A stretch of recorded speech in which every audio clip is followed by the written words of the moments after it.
Now students, हमने speed पढ़ लिया है ना। स्पीड, नेक्स्ट हमको पढ़ना है वेलोसिटी। स्पीड में क्या यूज हुआ था? डिस्टेंस। अब हमको पढ़ना है velocity. What is velocity? Velocity is rate of change of displacement.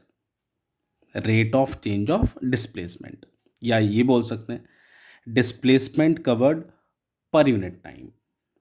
Displacement covered per unit time. Speed में क्या था? Distance covered per unit time. अब ये डिस्टेंस और डिस्प्लेसमेंट में क्या डिफरेंस है? डिस्टेंस कैसी क्वांटिटी है? स्केलर। और ये डिस्प्लेसमेंट कैसी क्वांटिटी है? वेक्टर। तो स्पीड और वेलोसिटी में क्या डिफरेंस होगा? स्पीड होगी स्केलर, वेलोसिटी कैसी होगी? वेक्टर। अब स्पीड और वेलोसिटी में क्या डिफरेंस होगा? अगर स्पीड है स्केलर और वेलोसिटी है वेक्टर, तो वेलोसिटी में क्या एक एडिशनल होगा? डायरेक्शन होगी। Velocity consist of direction, speed do not consist of direction. तो वेलोसिटी की डेफिनेशन क्या बनेगी? Rate of change of displacement, ये बोल सकते हैं, या displacement covered per unit time. Formula ये बनेगा v, उसके ऊपर हमने एरो बना दिया, डिस्प्लेसमेंट उसके ऊपर एरो अपॉन टाइम। क्यों एरो बनाया? Because it is a vector quantity. Unit क्या होगी? डिस्प्लेसमेंट की यूनिट होगी मीटर, और टाइम की यूनिट क्या होगी? सेकंड। तो मीटर पर सेकंड मीन्स स्पीड की वही यूनिट है, वही किसकी यूनिट है? वेलोसिटी की। And what type of quantity it is? Vector quantity, because it has both magnitude as well as direction. ठीक। अब हमने ये तो पढ़ लिया है वेलोसिटीज, और इसमें मैंने थोड़ा डिफरेंस बता दिया। अगर हम डिस्टेंस की बात करते हैं, डिस्टेंस और डिस्प्लेसमेंट, इन दोनों में क्या डिफरेंस है स्केलर और वेक्टर के according? Distance is a scalar quantity, it has only magnitude, no direction. ठीक है। Displacement is a is vector quantity, it has both magnitude as well as direction.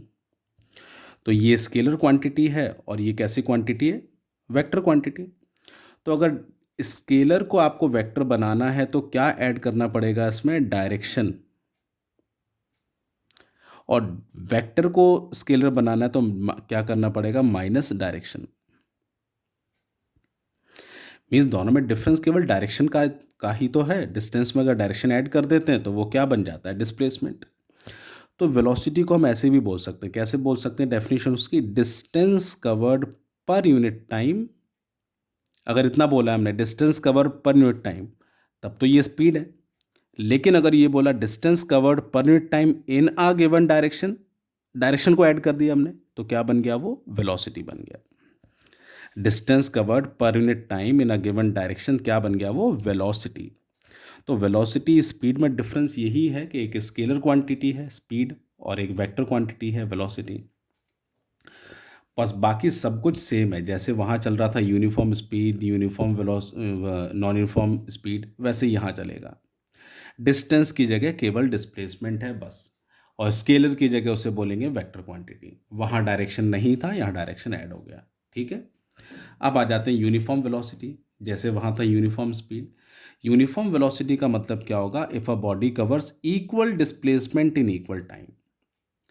Equal displacement equal time, कैसा graph मिलेगा हमको? Straight line graph. ठीक है। कैसा graph मिलेगा? Straight line graph. आगे समझ में ये। अब इसके एग्जाम्पल बात करें तो बहुत सारे एग्जाम्पल हैं, जहाँ भी अनइक्वल, आप मेले वाला एग्जाम्पल भी ले सकते हैं। आप हाईवे पर जा रहे हैं, बहुत ज़्यादा ट्रैफिक है, वो एग्जाम्पल हम ले सकते हैं। वहाँ हमारी वेलोसिटी कैसी होगी? Non uniform. आप सोच रहे होंगे स्पीड में भी तो हमने यही लिए थे। अरे तो दोनों के एग्जाम्पल सेम ही होंगे, डिफरेंस केवल इतना होगा कि स्पीड में डायरेक्शन नहीं होगी, वेलोसिटी में डायरेक्शन होगी। ठीक है। इसको आप ऐसे भी बोल सकते हो, equal distance in equal interval of time in a given direction. और डिस्टेंस नहीं बोलना चाहते तो हम equal displacement in equal time बोल सकते हैं।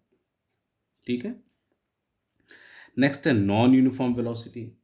Non uniform velocity means unequal displacement in equal interval of time, उसे बोलेंगे नॉन यूनिफॉर्म वेलोसिटी। कैसा ग्राफ ऑब्टेन होगा? Curve line graph. या ऐसे भी बोल सकते हैं unequal distance in equal interval of time in a given direction. जहां आपने डायरेक्शन ऐड कर दिया, वो डिस्टेंस से डिस्प्लेसमेंट ऑटोमेटिकली बन जाएगा। तो यूनिफॉर्म वेलोसिटी के लिए स्ट्रेट लाइन, यूनिफॉर्म स्पीड के लिए भी स्ट्रेट लाइन थी। नॉन यूनिफॉर्म वेलोसिटी के लिए curve line, non uniform speed के लिए भी कर्व लाइन थी। तो वेलोसिटी हो गया uniform velocity, non uniform velocity. Definition ये नोट्स में लिखी हुई है, आप वहाँ से कर सकते हो, और मैं बताते भी जा रहा हूँ, बहुत सिंपल है ये।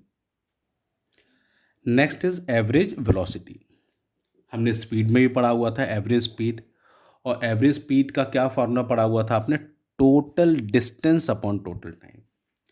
और एवरेज स्पीड कब आपने कैलकुलेट किया था, जब बॉडी नॉन यूनिफॉर्म स्पीड से मूव कर रहा हो, नॉन यूनिफॉर्म स्पीड, तब आप कैलकुलेट करते हैं एवरेज स्पीड। वैसे ही एवरेज वेलोसिटी कब हम कैलकुलेट करेंगे, जब बॉडी नॉन यूनिफॉर्म वेलोसिटी से मूव कर रहा हो। मीन्स जिस टाइम पर हम ये नहीं बोल सकते कि उसकी पर आवर वेलोसिटी क्या होगी या पर सेकंड वेलोसिटी क्या होगी, उस समय आप एवरेज वेलोसिटी निकालोगे। तो एवरेज वेलोसिटी मैंने शॉर्ट में लिख दिया, आप नहीं लिखेंगे। Average velocity equals to total distance upon total time, या ये भी बोल सकते हैं total distance upon total time in a given direction. ठीक है, तो ये आप क्या कैलकुलेट कर लेंगे, एवरेज वेलोसिटी।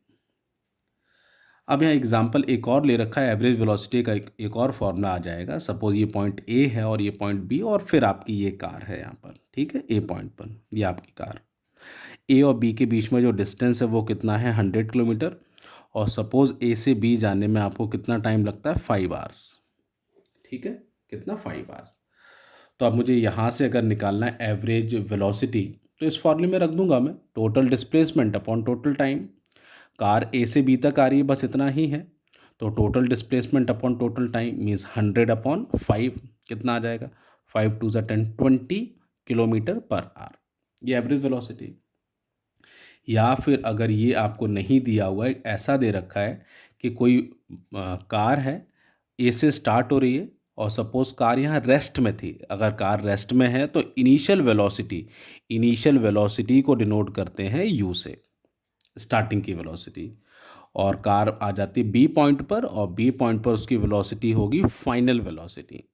ठीक है, जिसको डिनोट करते हैं वी फॉर वैन। तो अगर ऐसा दे रखा है कि कार रेस्ट से स्टार्ट होती है और बी पॉइंट तक आते आते उसकी जो वेलोसिटी है वो हो जाती है 20 किलोमीटर पर आवर। कितनी हो जाती है, 20 किलोमीटर पर आवर। और यहाँ जब स्टार्ट हुआ था तो 0 किलोमीटर पर आवर। तो फिर एवरेज वेलोसिटी निकालो, तो u plus V upon two भी कर सकते हैं। u कितना था हमारे पास अभी यहाँ पर 0, प्लस v कितना है 20 डिवाइडेड बाय 2, कितना आ जाएगा 20 अपॉन 2, 10 किलोमीटर पर आवर। ठीक है, ऐसे भी हम कर सकते हैं। अगर हमको u और v दिया हो तो उससे भी आप क्या कर सकते हैं, कैलकुलेट कर सकते हैं। क्या कैलकुलेट कर सकते हैं, एवरेज वेलोसिटी। दो फॉर्मूले हैं हमारे पास। अब है नेक्स्ट इंस्टेंटेनियस वेलोसिटी। अभी आपने पढ़ा था इंस्टेंटेनियस स्पीड। अब मैं आपको बता देना चाहता हूँ, इंस्टेंटेनियस स्पीड और इंस्टेंटेनियस वेलोसिटी दोनों में कोई डिफरेंस नहीं, केवल और केवल एक डिफरेंस है, वो है डायरेक्शन। वो है डायरेक्शन का। इंस्टेंटेनियस वेलोसिटी को भी कौन बताता है, स्पीडोमीटर। मैंने पीछे एग्जांपल डिस्कस किया था, ए से बी, बी से सी, सी से डी। मैंने वहाँ स्पीडोमीटर भी बनाया था। सपोज ए से बी आप जाते हो और बी एक शॉप है, आपको शॉप से कुछ खरीदना नहीं है, आप आगे बढ़ जाते हैं। तो बी पॉइंट पर जब आपकी कार होगी और आप उसका स्पीडोमीटर देखेंगे और सपोज उसका पॉइंटर 20 पर है, तो आपकी वहाँ इंस्टेंटेनियस स्पीड क्या होगी, 20 होगी। और वहाँ इंस्टेंटेनियस वेलोसिटी क्या होगी, वो भी 20 ही होगी। दोनों में डिफरेंस क्या होगा, हम वेलोसिटी के साथ डायरेक्शन ऐड कर देंगे, स्पीड में डायरेक्शन नहीं होगी। बस इतना अंतर है और कोई डिफरेंस नहीं है, डायरेक्शन का डिफरेंस है बस। Because velocity is a vector quantity and speed is a scalar quantity. तो ये चार इसमें हमने पढ़ लिए हैं, मतलब स्पीड और वेलोसिटी की डेफिनेशन वो एक एक हो गया। फिर uniform speed, non uniform speed, uniform velocity, non uniform velocity, average speed, average velocity, instantaneous speed, instantaneous velocity. बहुत सारा आज हमने ये पढ़ लिया है। ये सारा आपको लर्न होना चाहिए, उसके बाद हम प्रॉपरली आगे कुछ न्यूमेरिकल्स इसके सॉल्व कर पाएंगे। अब यहाँ कुछ ग्राफ बने हुए हैं, ठीक है। आपको ये बताना है कि इसमें मोशन कैसा होगा, कैसा मोशन होगा। तो अगर मैं इस वाले ग्राफ को लेता हूँ, बड़े सिंपल होते हैं ग्राफ, ये देखिए ये टाइम है और ये डिस्टेंस है, ठीक। और ये ग्राफ ये बना है, इसका ये मतलब हुआ कि जो डिस्टेंस है, डिस्टेंस की हाइट तो इंक्रीज नहीं हो रही ना, ऊपर नीचे तो नहीं हो रही है, लेकिन टाइम बढ़ता जा रहा है, टाइम बढ़ता जा रहा है और डिस्टेंस नहीं बढ़ रहा है।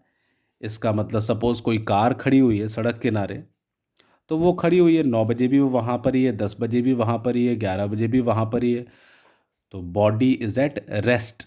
तो ये वाली जो पैरेलल लाइन है, पैरेलल लाइन किसके पैरेलल, टाइम एक्सिस के, ये टाइम एक्सिस है, एक्स एक्सिस जो है उसको हमने टाइम एक्सिस बना दिया है। तो टाइम और ये पैरेलल होगा अगर ग्राफ, तो body is at rest. Body कैसे होगी इसमें, रेस्ट में, मोशन तो होगा ही नहीं यहाँ पर, जब रेस्ट में तो किस बात का मोशन, ठीक। ये डिस्टेंस और ये टाइम, ये कैसा मोशन है, ये तो आप बता देंगे, अभी हमने पढ़ा था नॉन यूनिफॉर्म मोशन। या स्पीड कौन सी होगी, नॉन यूनिफॉर्म स्पीड। इसमें देखिए ये डिस्टेंस है, ये टाइम है।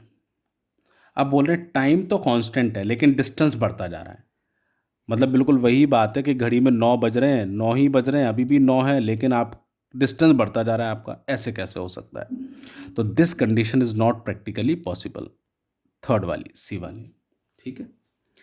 फिर है ये डिस्टेंस और ये टाइम, ये स्ट्रेट लाइन है, कैसा मोशन होगा, uniform motion, equal distance in equal interval of time, ठीक है।